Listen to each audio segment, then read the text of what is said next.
All right, I wanted to share one of my light side decks with you guys. If you're getting back into the game like me, you probably played Kessel Run or are very familiar with Kessel Run decks back in the 90s. When the game first came out, it was a super fun deck to play for a light side deck.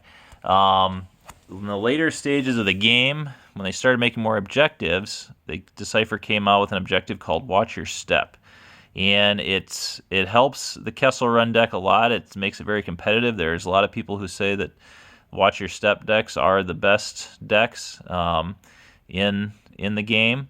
My version, this version, of course, is a non-virtual version, no virtual cards, no defensive shields. But I want to share with you, hopefully help you guys, give you guys some ideas for decks. So you can see the objective. This is the front of the objective here. It gives you there's a lot of bonuses that come along with playing this objective, but the trade-off is that you pretty much have to play with Luke and smugglers and freighters and independent starships. If you see there in the middle, one of the big ones here, the big bonus that it gives you is the game text on Kessel system is canceled for your opponent. And if you remember, that says that if your opponent controls or occupies Kessel, Kessel Run is prevented. And that was always, frustrating part about playing Kessel Run decks back in the day. Your opponent, Imperials would just drop down an Executor on Kessel, and you're kind of screwed as far as completing Kessel Run goes. So this objective helps, basically makes that you can still complete the Kessel Run even if they're on Kessel. So pretty big deal. And then it also lets you go get Corellia and Kessel. Corellia being a Parsec 1, Kessel being a Parsec 8. So you can make sure that you can really get maximize that force retrieval. And if you complete the Kessel Run, get 7 force back. And then once this objective is flipped, again, there's on the back, there's a lot of good things that happen here. Controlling force at your opponent's non-battlegrounds. I played a guy, he had a Death Star out, and I got the objective here flipped quickly and really minimized how much force he was able to activate, and it really made the rest of the game a real struggle for him. Adding forfeit for smugglers, adding force generation at systems you control the smuggler, not allowing sense and alter to be played so that some of your tricky cards can get through without any opposition is always great also. And then adding a battle destiny if you have 2 smugglers in the battle, and I'll show you how that can be a really big deal here shortly. So that's the objective. You get that out right away. Of course, we got the Tatooine system that you bring down with the objective. We've got the Tatooine Cantina you play right away with the objective, and then Tatooine Docking Bay. And then we've also got, of course, heading for the Medical Frigate, which if you're not familiar with this card, pretty much all my decks play this, or the dark side. For my dark side decks, there's a dark side version of this card also. It allows you to play 3 effects to start the game. It's a big deal. It's a lot of effects. So my 3 effects, first of all, you got staging areas here. This allows you to increase your force generation at docking bays, and I'm going to show you a little bit how to do that. We've got insurrection and aim high, does a lot of things. One of the big ones is deploying docking bays from your reserve deck, also making it hard for your opponent to retrieve cards, and adding on a forfeit is always nice too. So. And then we've got Squadron Assignments, and what this does is allow you to go get an unpiloted starfighter from your hand, or go get a pilot that matches it, or vice versa, and deploy both simultaneously. So this allows you to go get a ship that you want, or a pilot that you want, and then go get their matching ship. This comes in very handy because I'll show you here shortly. So we got 4 Kessel runs. Got to have those. We've got Kessel. We've got Corellia. So you can go search for those because of the objective. And then we've got docking bays. And I've just got a couple here. I play home 1. I like to get this one out right away and just drop somebody cheap down on it right away because there's no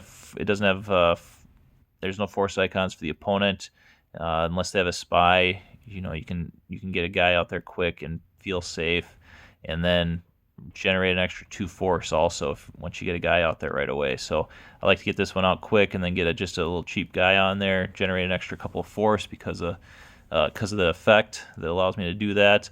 We got Yavin 4 docking bay. Docking bay transit from here is free for me and requires 2 force for them. And this is going to be a site that you're probably going to try and force drain from. That's why we've got a docking bay in here with force icons for both sides, because you are actually going to want to control this, and I'll show you how to do. Oh, here they are, the next cards. So next cards, my version of this Watch Your Step deck is the Patrol Craft and Palace Raider version.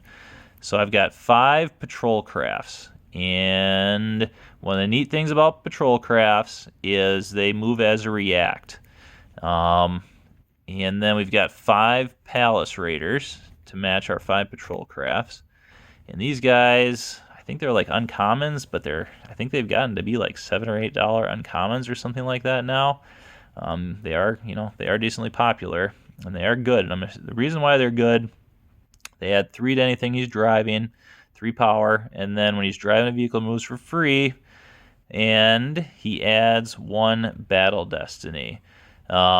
So if you've got, say, 2 Palace Raiders and 2 Patrol Craft at a site, you have got 2 battle destiny that you are drawing, and that's nice. And then if you got the objective flipped, if Watch Your Step is flipped, you're adding an additional battle destiny, because Palace Raider is also a smuggler. So you could have 2 Palace Raiders at a site, and you're drawing 3 destiny, which, that's a lot. So we got 5 of those guys. Now here's the neat thing with these guys. Since it's a vehicle, you've got to be at an outdoor site, but docking bays are typically all out. As far as I'm aware, docking bays are all outdoor and indoor sites. So the nice thing about these guys is you can react. You could put a Palace Raider at one Palace Raider and Patrol Craft at a docking bay, Palace Raider and Patrol Craft at another docking bay. If you have 3 pairs, you could do 3 at a third docking bay. You can spread them out so that you can force drain at the docking bays. But then if somebody wants to attack you at a docking bay that you've got a Palace Raider at, you can then react to that docking bay with your other Palace Raiders. So you could go from one, if you have 3 pairs of Patrol Craft and Palace Raiders out at different docking bays, you could react the 2 other ones to the site that they're attacking, and suddenly they're attacking 3 Palace Raiders and 3 Patrol Craft, and you're drawing 3 Battle Destiny. That does a lot of damage for an opponent if they're trying to come at you, and I mean ultimately you will attrition them out pretty quickly. If they keep trying to come at you like that, because then you can swing back at them on the next. You might lose a Palace Raider due to attrition, but then you can swing back at them on the next turn, maybe drop some other cards. They're really just not able to. These little guys might not seem all that great, but your opponents are really just not able to keep up with the destiny draws that you're doing and that attrition loss. So that's kind of your ground game, what you're trying to do on the ground. The other thing is, of course, where your weakness is your weakness is at interior sites. And there's a couple things we got in here to deal with that. So for the space, my favorite ship in the deck is R2-D2 in Red 5 with Luke. It gives you 7 hyperspeed. So it allows you to go from Kessel to Corellia and back in 2 turns. So you can complete a Kessel run extremely quickly. I do have 1 Luke Skywalker Jedi Knight in here, in large part in case I want to use him on the ground for some battling. If I don't have regular Luke Skywalker out, and he's also got a Destiny 6. So nice card to just have in the deck in case for that Destiny draw. This is a $250 card, I think, roughly right now. If you don't have these cards, you could put in Luke with lightsaber. That's like a $13 card, I think, right now. And obviously a very powerful card and can still help you a lot in battles at interior sites. So you could swap that out if you don't have any Luke Skywalker Jedi Knights. We've got Outrider. We've got Outrider's pilots here. Lebo is great because Lebo adds 2 to hyperspeed. So if you got Lebo on the Outrider, that's 7 hyperspeed also. I've got 2 dash in here. I don't have a lot of duplicates for main characters, but I do have 2 dash. He's good. We've got Millennium Falcon, Chewbacca, Captain Han Solo. We got Pulsar Skate, and Pulsar Skate's pilots are Mirix and Wedge works also. And these guys are all smugglers. Got Red 2, Wedge's X-Wing in there. I put Red 10 in there with Theron because Theron's a smuggler. So in case I want a little extra help with some battles in space. So I've got them in there. There's a couple other pilots that are smugglers, Talon, and then the freighter captain, and they also do some other things too that add on. Some effects. Legendary Starfighter. Projection of a Skywalker helps with the problems with interior sights because you can play this decreasing the force drains. That's kind of the main reason it's in here. That the last part of what it does, deploying a planet sight, opponent's force drains are -1. Order to engage, kind of a tricky thing.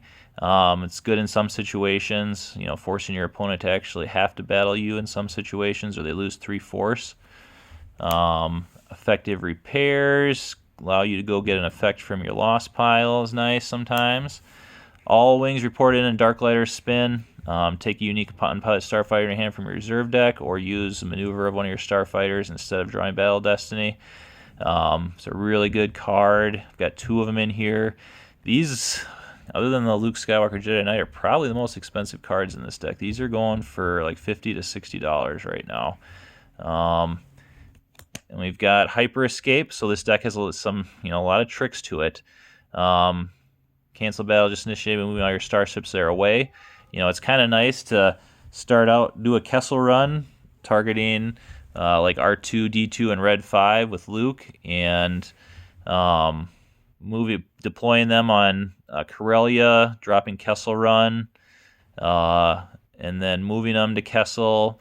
And then maybe somebody tries to attack you on their next turn at Kessel, and then you're able to hyperscape right away back to Corellia and complete Kessel run that quickly. That does happen a lot.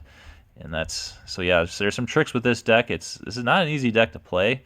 There's a lot going on, and I don't know if I'm even good enough to actually play this deck. But anyway, hyperscape, some tricks, and then a few maneuvers. Adding hyperspeed is kind of nice sometimes, and some of especially with your starfighters that don't have the full 7 hyperspeed, add that on there, get them moving a little bit faster, a little bit further out.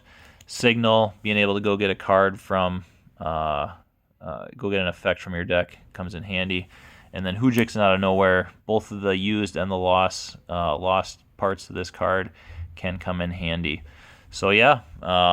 Hope you guys give it a try. It's a fun deck to play, and yeah, I really have some very interesting games with this deck. So thanks you guys, and I know I've had some pretty good reactions to these decks. So I've got the next deck that I want to share is my Destroyer Droid deck, which is very cool. It's a very cool deck. I think I love Destroyer Droids. And then I've got a Senate and a Politics deck for my light side deck that I want to share too. But the Destroyer Droid deck is, I don't know, my favorite deck that I have probably. It's just so cool. So thanks, guys.